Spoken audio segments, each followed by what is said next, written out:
La formation de David continue. Il régna à Hébron. L'obéissance honore vraiment Dieu parce qu'elle est uniquement centrée sur sa seule et unique volonté. Centrée sur Dieu. Voilà ce que chaque enfant de Dieu doit avoir pour objectif, non centré sur eux-mêmes. Et David était un homme soumis à l'autorité souveraine de Dieu. Il n'utilisa pas l'avantage de la situation pour s'assurer le pouvoir, mais témoigna de sa véritable soumission et de sa patiente attente de l'heure de Dieu. Seuls les hommes brisés savent attendre patiemment. Bien que la situation lui fût favorable, ce n'est cependant pas ce qui le gouverna. À la lecture de 2 Samuel 2, 1 à 4, il est merveilleux de voir combien Dieu est un Dieu de dessein. N'avait-il pas donné l'ordre au prophète Samuel de oindre cet homme selon son cœur? C'était donc lui qui se chargerait de son éducation en vue du but final qu'il savait devoir atteindre. Et en ce qui concerne David, les leçons antérieures avaient été apprises. Et maintenant commençait une autre phase de sa formation. S'il avait dépendu d'un conseil de régence, très certainement son intronisation aurait été décidée. Mais à cette époque, il n'était pas en mesure d'assumer la responsabilité de conduire le peuple de Dieu. D'autre part, il fallait que ce dernier reconnaisse à l'heure de Dieu les valeurs spirituelles de cet homme et qu'il était vraiment l'élu de Dieu. Dieu n'impose jamais ce qu'il a choisi, mais il désire que nous les reconnaissions, car comment son autorité serait-elle exercée par ceux qu'il a choisis s'ils ne sont pas reconnus? La question qu'il pose à Dieu témoigne de sa dépendance, et c'est assurément l'un de nos plus grands privilèges. Sommes-nous aussi dépendants que l'était David? Combien de croyants manquent de paix en raison de leur indépendance?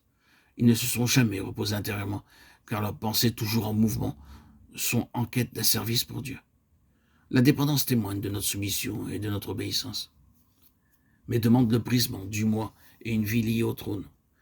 La question de David fut double. Tout d'abord, monterai-je dans une des villes de Juda?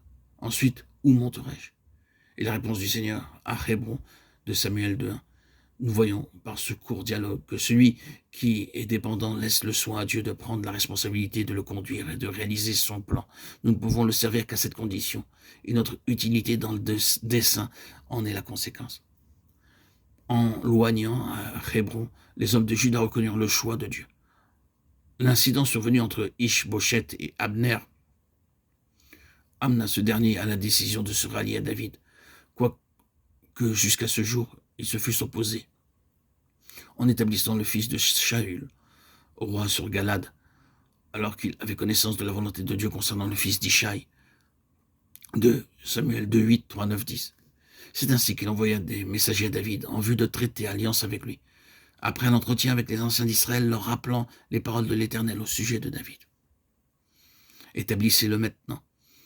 C'est par David, mon serviteur, que je délivrerai mon peuple d'Israël de la main des Philistins et de la main de tous ses ennemis. De Samuel 3, 18.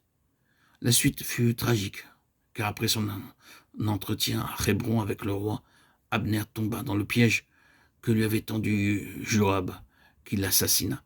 Le point que nous devons retenir de cet événement, c'est que l'intronisation de David et le rassemblement de tout Israël ne pouvaient aucunement résulter du revirement de la position d'un homme, aussi influent qu'il puisse être. Dieu sait quand et comment chaque partie de son plan se réalisera, et ne permet aucunement aux hommes d'y mettre la main. La déclaration de Dieu concernant son serviteur relevait de sa seule autorité, quant à son heure.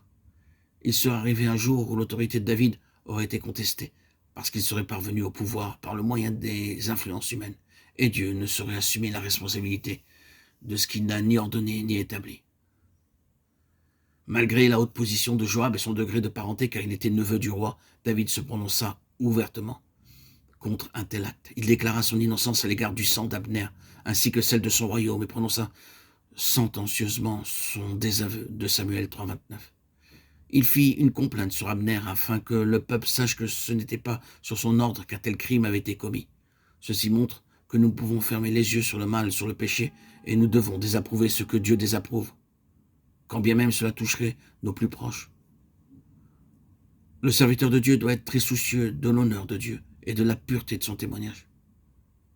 Cela demande du courage et une position sans compromis.